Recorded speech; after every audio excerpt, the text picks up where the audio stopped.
नमस्कार, प्रणाम आप सभी को मेरे भाई लोग। आज मैं करूंगा एक भोजपुरी के सुपर स्टार का रेलाई। प्रमोद प्रेमी भोजपुरी के सुपर स्टार यानी हमारा सार। आज उसका अच्छे तरीके से करूंगा रेलाई। आप लोग बोलेंगे भाई काहे रेलाई कर रहा है, कोई तो गलती किया होगा प्रमोद प्रेमिया। तो प्रमोद प्रेमिया गलती किया है, थोड़ा नहीं बहुत बड़ा गलती किया है। जानत हो का किया है, ये गाना लेकर आया है पसंद करिए लालू जी। ठीक है, देख लीजिएगा साइडवा में यही गाना है उसका चूतिए का।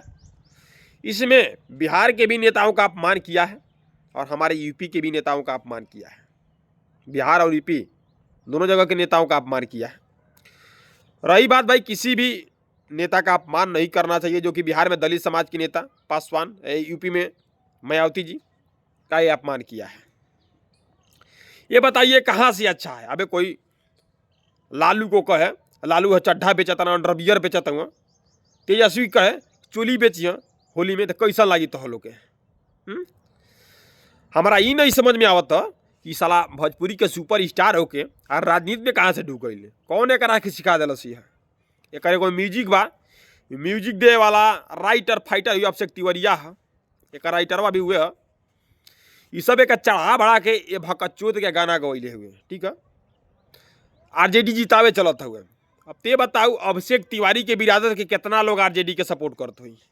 ते जान थोकबे सपोर्ट करे वाला दलित समाज इन आई बा कि पासवान आरजेडी के वोट नहीं देते हुई। ठीक है, पासवान बहुत बड़े जौन की दलित समाज के बहुत लोग आरजेडी के वोट देला, लेकिन तोरी वजह से रे कुकुरा ए बार झरल झाँट नहीं मिली। तोरी वजह से जो आरजेडी चिल्लाते हुए झरल झाँट नहीं मिली ए बार। ठीक है, तो जैसे कुकुर कोनो बाती पे ना सोचे के बाद ना समझे के बाद। हर यूपी में भी अखिलेश के हरौले के नतीजा और बिहार में भी आरजेडी के हरौले के देन तहनीय के रही।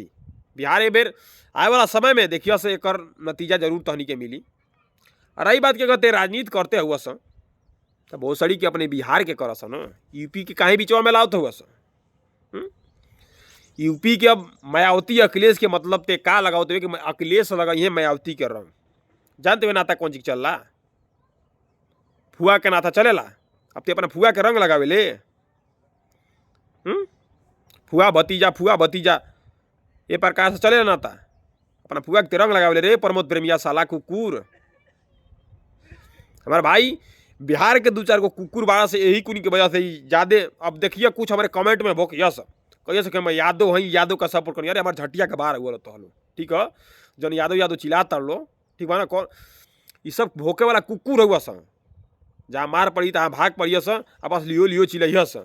मेन दाव पर तो हमने के समारे के पड़ला।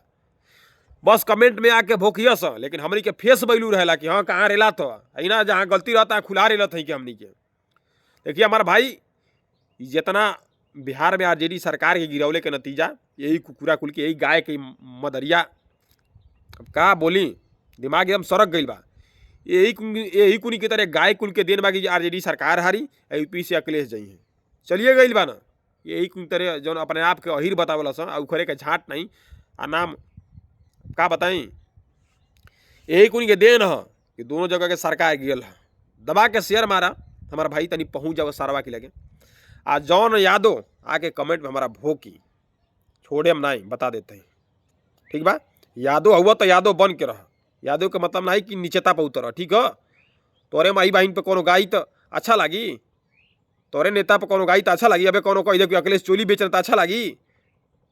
छोटा नेता होके चाहे बड़ा नेता होके, ये करीब इन्हीं के प्रमोदवा के अब का बताई सार के। हमारे भाई दबा के वीडियो को शेयर मार लो।